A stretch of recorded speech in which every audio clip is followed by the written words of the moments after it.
Olá, alunos do curso de licenciatura também de bacharelado. Nós vamos trabalhar aqui a parte de sólidos e superfície de revolução, né?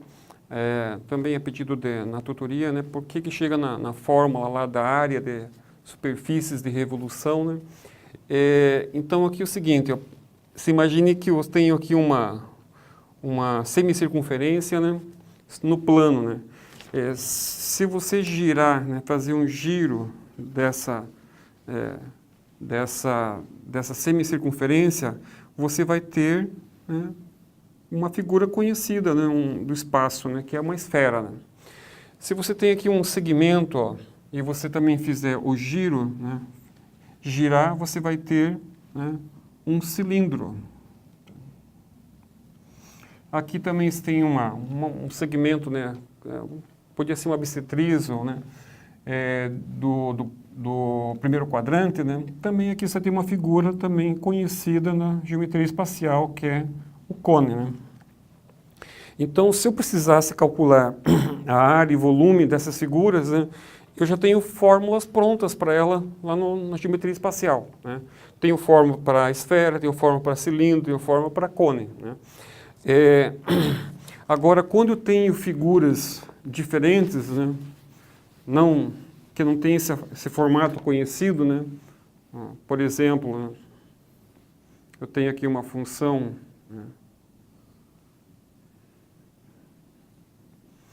né? Se eu for girar aqui, né, ele vai aparecer uma figura mais ou menos dessa forma aqui, né?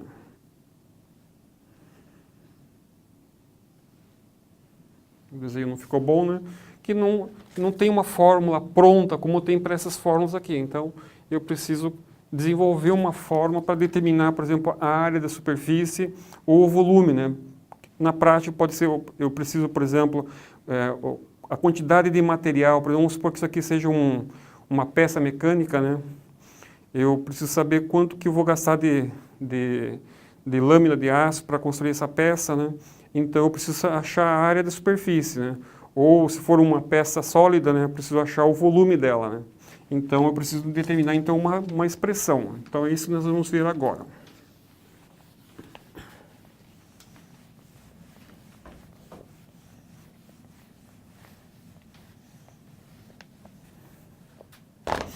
Então, aqui eu vou fazer de uma forma mais simples, né, não sem muito rigor, né, a explicação disso aqui. Então, imaginar aqui uma função. Então, aqui eu tenho uma função f de y igual a f de x, e eu tenho aqui o intervalo de A até B, né, e eu vou girar essa função em torno do eixo x, né?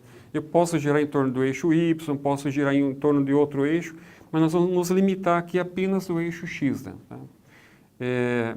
Então, como é de costume no cálculo, né, vamos pôr aqui, vamos dividir essa área aqui em partes, né?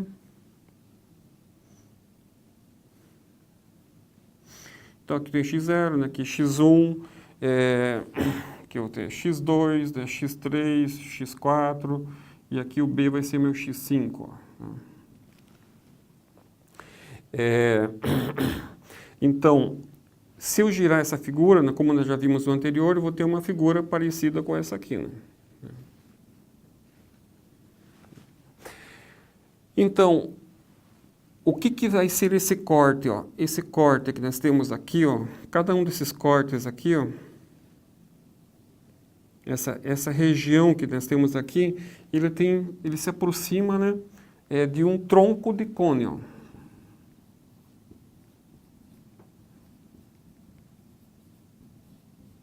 Tronco de cone, tá? Então, se imagina aqui o seguinte, ó.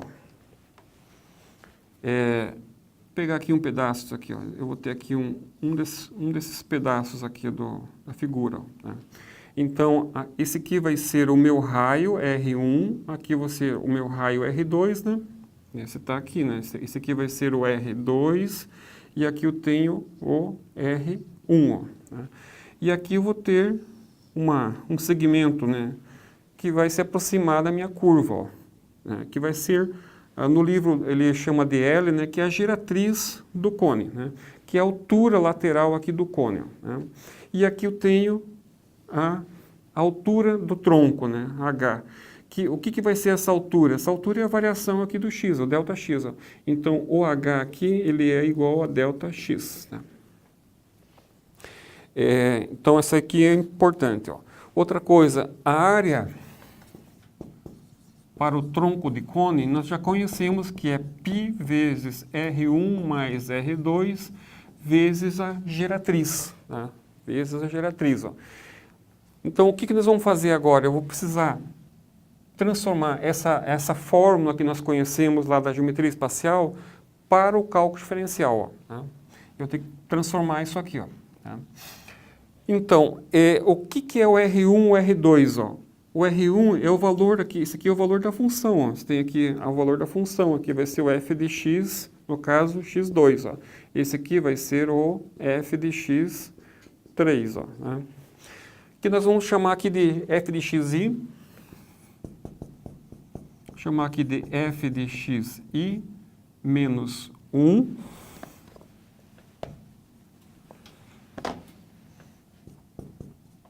Menos 1 mais f de xi, ó, tá? Vezes o L, né? Então, essa é a primeira parte. Ó. Que mais? E eu vou precisar encontrar uma expressão agora para L também. Ó. Vou chamar uma expressão para L. Ó.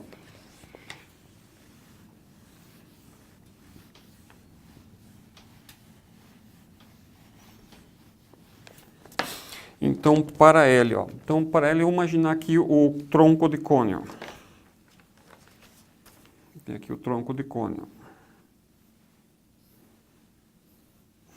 Então, aqui eu tenho o R1, né, que é o f de xi menos 1. Eu tenho aqui o H, que é o delta x, vamos chamar de delta xi. Aqui embaixo eu tenho o R2, que é o f de xi. E aqui eu tenho L. Tá? Se você observar aqui, ó, eu vou ter um triângulo retângulo aqui, ó, que vai ser, essa altura aqui vai ser igual a H, então aqui vai ser o delta xi. Ó, né?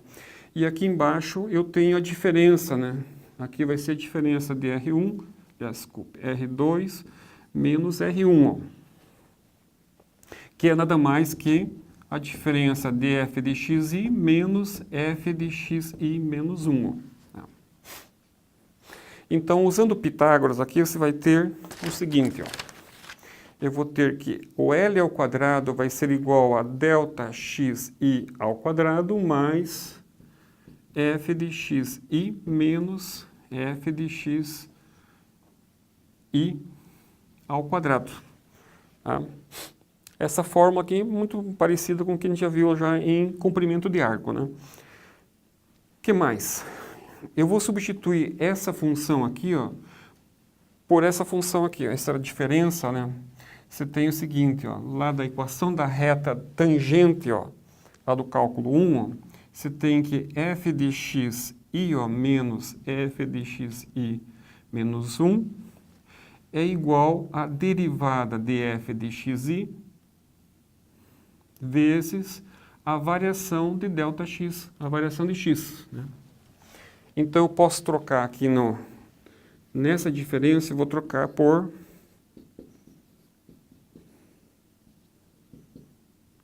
aqui vai ser a derivada, né? Aqui você vai ter a derivada f de x vezes delta xi, ó, tudo ao quadrado, né? Então,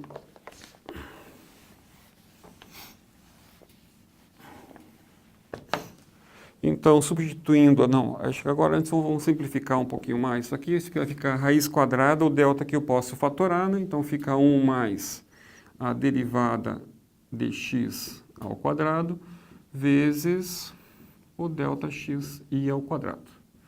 Daqui eu posso tirar fora, né,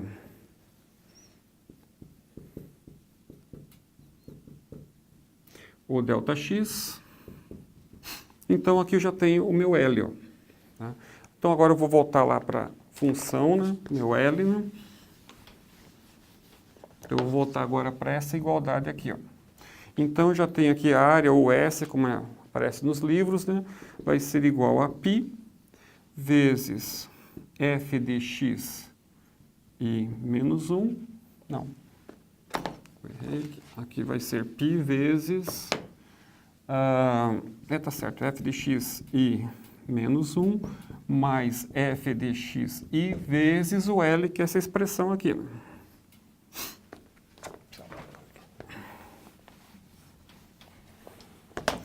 Então, vezes a raiz quadrada de 1 mais f' de x ao quadrado, delta xi. O que mais? Que eles vão precisar agora aqui. Então, aqui eles vão precisar lá do teorema do valor intermediário.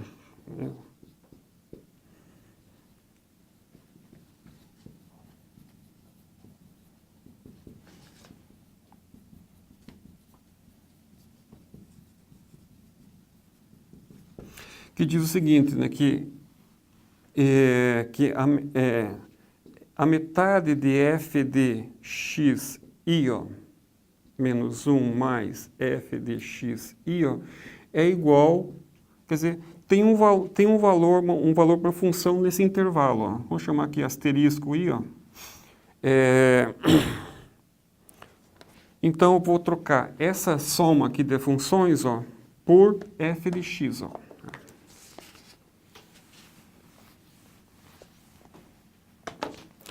Então, aqui eu vou ter, então, minha área vai ser igual a π,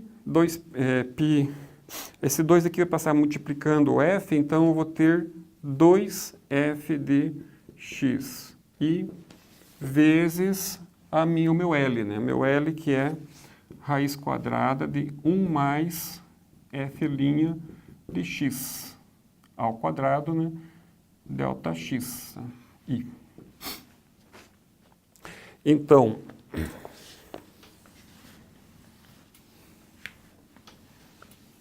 isso aqui é para um intervalo, né, para um corte, né, daquele sólido de revolução. Então, agora, aplicando limites, né, deixa eu copiar aqui um pouquinho, eu vou ter aqui que a área vai ser igual a limite de delta x i tendendo a zero, né, do somatório, né? Agora eu vou somar todos esses pedaços, esses cortes, de n i igual a 1, de 2π, vezes f de x i, deixa eu apagar aqui no outro lado, né? Não precisa mais, vezes o meu L, né, que é 1 mais f' de x i ao quadrado vezes delta xi. Né? Isso aqui é nada mais que a integral. Né? Aqui tem um conceito, porque aqui eu criei uma nova variável, que nós não vamos entrar em detalhes, apenas para compreender um pouquinho melhor essa forma. Então aqui eu vou ter que vai ser a integral de a até b, né, de 2π vezes f de x, vezes a raiz quadrada de 1 mais f' de x dx. Então, essa fórmula é para calcular a área de uma superfície de revolução. Tá? Então, essa explicação aqui, eu não fui muito rigoroso, né, com os conceitos matemáticos, apenas para o aluno ter uma ideia de onde surgiu essa expressão. Né? Então, essa expressão aqui é para calcular a área de uma superfície quando se faz a rotação no eixo x. Né? Então, o eixo de rotação aqui é o eixo x. Então, essa aqui é a área para cálculo da superfície de uma superfície de revolução. Então, a todos os alunos, bons estudos.